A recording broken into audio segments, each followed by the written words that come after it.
Now, India's first intercontinental ballistic missile successfully lifts off. The Agni V is capable of carrying nuclear warheads and was designed entirely in India.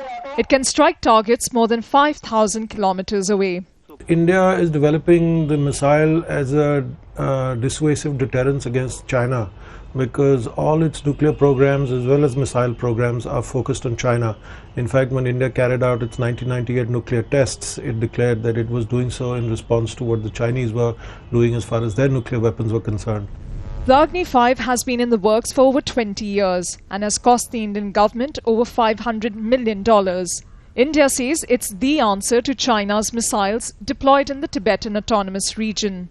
Since 1998, when India last tested a nuclear device, its nuclear program has come a long way. Sanctions that were previously slapped against it were withdrawn when India and the United States signed a civilian nuclear agreement in 2008. These latest tests aren't expected to attract any new sanctions, partly because of this tacit support.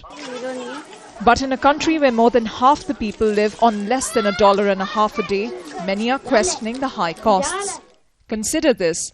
In 2011, India spent over $46 billion buying weapons. That compares to a little over $11.5 billion spent on education and $6 billion spent on health. India is not likely to go to war with either China or Pakistan, and therefore it is spending billions and billions of dollars developing its military and deterrence capabilities.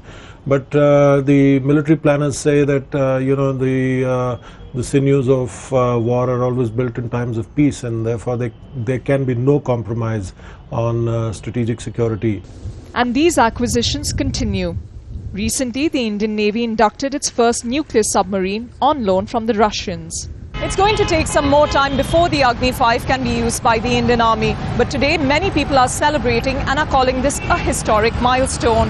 And while India is yet to sign on the Nuclear Non-Proliferation Treaty, the country says it doesn't believe in a first strike policy. Still, that's going to be of little consolation to two countries who are closely watching these tests today, China and Pakistan.